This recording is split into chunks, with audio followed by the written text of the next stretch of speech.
Hello and welcome to Bollyground studios. दोस्तों, Bollywood के king Khan Shahrukh Khan, romance of king, बादशाह और भी ना जाने जाने कौन कौन से नाम से लोग जानते हैं शाहरुख खान को। देखा जाए दोस्तों तो शाहरुख खान की लगातार 4 फिल्में अनाउंस की जा चुकी हैं और सभी के टीजर्स भी रिलीज हो चुकी हैं। टीजर्स काफी धमाकेदार है और देखकर ऐसा लग रहा है कि आने वाले टाइम में 2023 में शाहरुख खान के नाम का ही सिर्फ और सिर्फ डंका बजेगा। उससे पहले देखा जाए तो जीरो रिलीज हुई। जीरो सिर्फ जीरो बनकर रह गई, मतलब कि बॉक्स ऑफिस पर कुछ खास कमाल नहीं दिखा पाई। लेकिन एक लंबे ब्रेक के बाद शाहरुख खान ने जोरदार वापसी की है। दोस्तों, देखा जाए तो जब शाहरुख खान ने फिल्मों में एंट्री मारी थी, बॉलीवुड में एंट्री मारी थी, तो उस समय अमिताभ बच्चन का दौर था, सलमान खान ऑलरेडी एंट्री ले चुके थे, आमिर खान भी ऑलरेडी एंट्री ले चुके थे। अब ऐसे में कैसे हमारे बॉलीवुड को एक नया सुपरस्टार मिला, कैसे रोमांस ऑफ किंग बने शाहरुख खान। दोस्तों, आमिर खान और सलमान खान कयामत से कयामत तक और मैंने प्यार किया के जरिए दस्तक दे चुके थे, लेकिन पूरी तरह जमे नहीं थे। यानी नई और पुरानी के बीच की जगह जो होती है वो खाली सी थी। तभी नए नवेले डायरेक्टर राज कपूर ने निर्माता गुड्डू धोनिया के साथ मिलकर अपनी पहली फिल्म दीवाना बनाने की सोची। तब के रोमांटिक हीरो हुआ करते थे ऋषि कपूर और नई सनसनी थी दिव्या भारती। दूसरे हीरो थे अरमान कोहली। फिल्म रिलीज हुई 25 जून 1992 को। दीवाना यूं तो दिव्या भारती की कहानी है, एक लड़की जिसकी जिंदगी में हादसे पर हादसे होते हैं और कैसे जिंदगी उसे अलग दिशा में ले जाती है, कभी उसकी मर्जी से और कभी उसकी मर्जी के खिलाफ। दीवाना ऋषि कपूर की भी कहानी है, जिनके जरिए कहानी आगे बढ़ती है। ये दोनों ही एक्टर फिल्म की शुरुआत से लेकर लगभग आखिरी तक रहते हैं। दूसरे हीरो का रोल जो अरमान कोहली का था, वो किरदार कहानी का तीसरा कोण था, मतलब ऋषि कपूर और दिव्या के कहीं बाद। खैर, किस्मत से या बुद्धि किस्मत से अरमान कोहली ने फिल्म छोड़ दी और रोल एक नए हीरो को मिल गया। उस हीरो की एक भी फिल्म अभी तक रिलीज नहीं हुई थी, हालांकि टीवी पर उसने कई हिट सीरियल दिए थे। 2 घंटे 35 मिनट की फिल्म दीवाना, जिसमें पूरा फोकस ऋषि कपूर और दिव्या पर।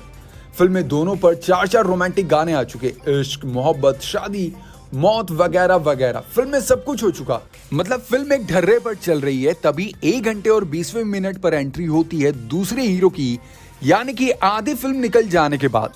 अगर आपने थिएटर में या अपने दोस्तों के साथ उस वक्त ये फिल्म देखी हो, जैसे मैंने अपने घर पर अपने दोस्तों के साथ अभी हाल फिलहाल में ये फिल्म देखी है, तो वो पल फ्रीज फ्रेम की तरह याद आता रहता है जब उस दूसरे हीरो की मुंबई की सड़कों पर बाइक चलाते हुए एंट्री हुई थी। Yamaha bike number A7755। Vinod Rathore की आवाज में दूसरा हीरो कोई ना कोई चाहिए गाता हुआ मुंबई की सड़कों पर बेधड़क और लापरवाह सा बाइक लेकर एक होर्डिंग के पास जाकर रुकता है। होर्डिंग पर कई फिल्मों के पोस्टर लगे हैं, जहां जान से प्यारा और ऐ मेरी बेखुदी। तब सब इस बात से अनजान थे कि आने वाले वक्त में इस बाइक सवार लड़के की फिल्मों के पोस्टर असल जिंदगी में इन्हीं होर्डिंग पर लगने वाले हैं। उस हीरो का नाम था शाहरुख खान। दीवाना उनकी पहली फिल्म थी जो रिलीज हुई थी 25 जून 1992 को। अरमान कोहली के हाथ से जो फिल्म गई, उसने फिल्म इंडस्ट्री को उसका नया सुपरस्टार दिया। किसी को मालूम नहीं था कि सेकंड लीड वाला हीरो बॉलीवुड का नंबर 1 हीरो बनने वाला है। वैसे दीवाना भले ही सबसे पहले रिलीज हुई हो, लेकिन जब शाहरुख खान को इस फिल्म के लिए साइन किया गया था, तब शुरुआती स्ट्रगल के बाद वो 4-5 फिल्में साइन कर चुके थे। दिल आशना है, राजू बन गया जेंटलमैन, चमत्कार, किंग अंकल, और सबसे पहली फिल्म मिली थी उन्हें हेमा मालिनी की दिल आशना है। वेल, ये फिल्म कैसे मिली शाहरुख खान को, इसकी कहानी भी कुछ अलग ही है। इस फिल्म में भी हीरोइन थी दिव्या भारती और इसमें शाहरुख खान लीड रोल में थे। मीडिया रिपोर्ट्स की माने तो एक इंटरव्यू में गुड्डू धोनिया ने बताया था कि शेखर कपूर के बहुत जोर देने पर वो शाहरुख खान से मिलने को तैयार हुए थे और शाहरुख खान 4-5 फिल्मों को अपनी तारीखें दे चुके थे और उनके पास दीवाना के लिए डेट्स ही नहीं थी। लेकिन शाहरुख खान को कहानी पसंद आ गई और प्रोड्यूसर को हीरो, दोनों तरफ से हाँ के बाद फिल्म साइन की गई। इत्तेफाक साइन की गई सारी फिल्मों के बीच दीवाना की शूटिंग पहले खत्म हो गई और वो सबसे पहले रिलीज हो गई।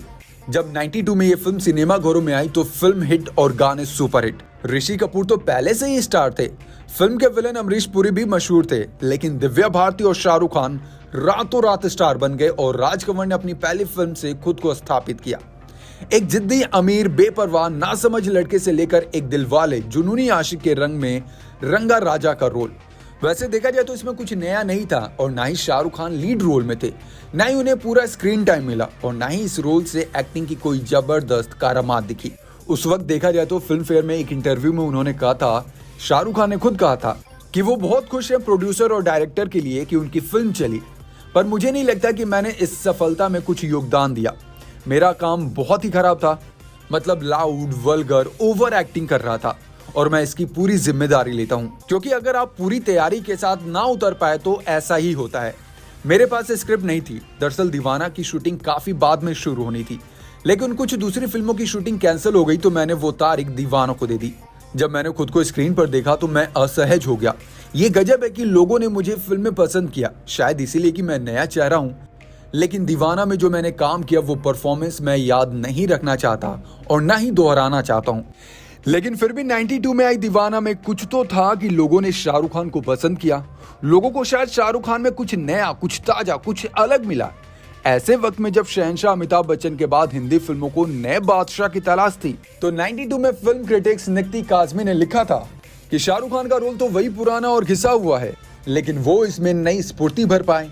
एक गुस्सैल, बागी और उलझे हुए लेकिन रोमांटिक हीरो के रोल को उन्होंने जैसे किया वो हवा के ताजी झोंके की तरह था।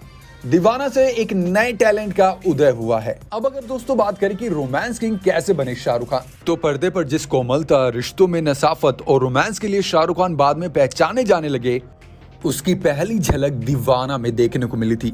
मतलब कि आप भी सोचिए ना कि जब एक अमीर बाप का जिद्दी आवारा बेटा राजा एक ऐसी लड़की के प्यार में, इश्क में पागल हो जाता है जो अपने पहले पति को खो चुकी है और उसके दिल में अब किसी के लिए कोई जगह नहीं बची, तो बेचैन राजा रातों को दीवारों से सर पटक रहा है और यही कह रहा है कि हर वक्त उसकी तस्वीर मेरी आंखों के सामने उभरती है और मैं हर वक्त उस तस्वीर से कहता हूं कि जा चली जा, पीछा मत कर मेरा। लेकिन हर बार उसका चेहरा ऐसे उभरता है मेरे सामने जैसे बादलों से चांद निकल आया हो। इश्क हो गया है मुझे। मतलब दोनों बाहें फैलाए दुनिया भर का प्यार लिए अपनी महबूबा को उसमें समेट लेने का जो हुनर शाहरुख खान के नाम है, इसकी पहली झलक भी दीवाना में ही दिखी थी। ऐसी दीवानगी देखी नहीं वाला गाना याद कीजिए, जिसमें शाहरुख खान कलाबाजी लगाते हुए आते हैं और बाहें फैलाए हुए अपनी दिल की बात रखते हैं। उस वक्त वो फैली हुई बाहें प्यार जताने का एहसास कराती है। अब कुछ लोगों के लिए वो रिपीट मोड का पोज बन चुकी है। शाहरुख खान के साथ दिव्या भी दीवानी से काफी मशहूर हुई। फिल्म दीवाना में भले ही दिव्या बहुत ज्यादा पॉपुलर नहीं थी, लेकिन ऋषि कपूर के सामने वो कहीं भी कम पड़ती नजर नहीं आई। कॉलेज में पढ़ती हंसती खेलती लड़की से लेकर प्रेम में डूबी एक प्रेमिका, एक पत्नी, एक विधवा और फिर दोबारा शादी कर जिंदगी के दो राह पर खड़ी एक औरत के रोल के नई नवेली हीरोइन के तौर पर दिव्या ने ठीक से किया। उनकी स्क्रीन प्रेजेंस गजब की थी। शाहरुख खान और दिव्या दोनों को ही उस साल का डेब्यू फिल्म फेयर अवार्ड मिला। ये अजीब इत्तेफाक है कि दिव्या भारती और उस फिल्म के डायरेक्टर राज कंवर दोनों की ही बहुत कम उम्र में मौत हो गई। यानी 25 जून 1992 में दीवाना रिलीज होने के एक साल से भी कम समय में 5 अप्रैल 1993 में दिव्या भारती की मौत हुई। उम्र सिर्फ 19 साल। दिव्या भारती टीनेजर ही थी जब उन्होंने 1990 में वेंकटेश के साथ तेलुगु फिल्म और एक तमिल फिल्म में पहली बार काम किया। हिंदी में विश्वात्मा और शोले और शबनम ने 1992 में धूम मचाई और फिर कुछ ही महीनों बाद दीवाना आई थी। फिल्म को रिलीज हुए लगभग 30 साल हो चुके हैं। 30 साल। आज भी इसके गाने बहुत ही फेमस है। दरअसल इसके म्यूजिक को फिल्म के हिट होने की एक अहम वजह मानी जाती है। ये इस दौर की बात है जब फिल्म वाकई अपने म्यूजिक के बिना पर सफल नहीं हो पा रही थी। फिल्म फेयर वाले इंटरव्यू में मतलब शाहरुख खान ने भी यही कहा था कि दीवाना का जो म्यूजिक है, दीवाना का जो सॉन्ग है, वो फिल्म के हिट होने का बड़ा रोल है। काश लोग ये कह पाते कि फिल्म का म्यूजिक अच्छा है पर शाहरुख खान उससे भी बेहतर है, लेकिन सच ये है कि उसका म्यूजिक फिल्म की बाकी चीजों पर भारी पड़ा। राज कंवर ने गीतों को बहुत अच्छे से फिल्माया। ऋषि कपूर, दिव्या, अमरीश पुरी, देवेंद्र शर्मा सबने बहुत अच्छा काम किया। लेकिन अगर फिल्म को याद रखा जाए तो नदीम श्रवण की वजह से। मतलब समीर के लिखे हुए गीतों को नदीम श्रवण ने बहुत अच्छे म्यूजिक में पिरोया। ये वही नदीम है जिन्हें 1990 में आशिकी के लिए फिल्म फेयर अवार्ड मिला, 1991 में साजन के लिए दोबारा और 1992 में लगातार 3 साल तक 3 फिल्म फेयर अवार्ड मिले। सोचेंगे तुम्हें प्यार करे कि नहीं, ये गाना आप सभी को पता होगा कि कुमार सानू ने गाया था। उन्हें भी ये फिल्म फेयर अवार्ड मिला। तेरी उम्मीद तेरा इंतजार के लिए best film fair music award मिला। ऐसी दीवानगी देखी नहीं गई। शाहरुख खान और दिव्या भारती पर फिल्माया गया एक लौता गाना। वैसे अगर आप म्यूजिक सुनते हैं, परखते हैं, तो आप 1976 से कन्नड़ गाने को सुनिए जो फिल्म बयालू दारी ने गाया था। ये गाना सुनते ही आपको इसकी धुन और ऐसी दीवानगी देखी नहीं कि ये धुन एक जैसी नजर आएगी। मतलब मे बी जो म्यूजिशियन थे वो उस सॉन्ग से, उस म्यूजिक से, बैकग्राउंड म्यूजिक से काफ़ी इंस्पायर हुए हों और उन्होंने उसको यूज़ किया हो इस गाने में। दीवाना देखने पर आज के टाइम में एक बहुत ही नॉर्मल सी फिल्म लगती है। मतलब अगर आज के पैमाने पर देखें तो फिल्म में शाहरुख खान का बिना दिव्या भारती की मर्जी से उनका पीछा करना, उसके घर आना, उस पर रंग डालना, सब कुछ ऐसा फील करता है जैसे स्टॉकिंग हो। लेकिन ये 90 की सेंसिबिलिटी के दौर में फिल्म थी। फिल्म का ड्रामा और सस्पेंस एंड तक बांधे रखता है। हिंदी फिल्मों की रिवायत है कि अगर दो हीरो होते हैं तो एक मरता है, एक जिंदा रहता है।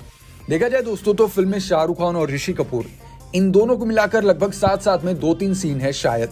एक सीन में शाहरुख खान ऋषि कपूर को अपनी पार्टी में लेकर जाते हैं और गले लगते हैं। उस फ्रेम में 2 हीरो थे, मतलब एक को तो लोग बहुत अच्छी तरह से पहचानते थे, 70 और 80 के दशक के रोमांटिक हीरो, और एक वो जो आने वाले वक्त में आज के टाइम में किंग ऑफ रोमांस कहलाता है, जिसके फैंस भारत में नहीं Britain, Germany, Switzerland, Dubai, Qatar, Afghanistan और ना जाने कहां से आते हैं। दीवाना ने दुनिया को शाहरुख खान दिया, वो शाहरुख खान जो अपनी पहली सफल पारी के बाद अब करियर के ऐसे मुकाम पर खड़े हैं जहां चाहने वाले और क्रिटिक्स दोनों को उनसे कुछ नएपन, उसकी ताजगी की उम्मीद है, जो बाइक सवार पर राजा दीवाना में लेकर आया था। माया मेम साहब के ललित वाला नयापन, कभी हाँ कभी ना के सुनील वाली मासूमियत, बाजीगर वाली दहशत, चक दे इंडिया वाला जुनून और ओम शांति ओम वाला स्वैग, या फिर इन सब से परे एक नई दीवानगी। वेल, आपको क्या कहना है? क्या आप भी सच में एक नई दीवानगी की उम्मीद कर रहे हैं, एक नई पारी की उम्मीद कर रहे हैं? और जो फिल्मों के टीजर रिलीज हुए हैं रिसेंटली, जवान, पठान, डंकी, इनसे क्या लगता है, क्या कुछ हमें नया देखने को मिलेगा या नहीं? आज की वीडियो कैसी लगी आप लोगों को नीचे कमेंट बॉक्स में अपनी अपनी राय जरूर शेयर करें। Thank you so much. देखते रहें बॉलीग्राडो स्टूडियोज।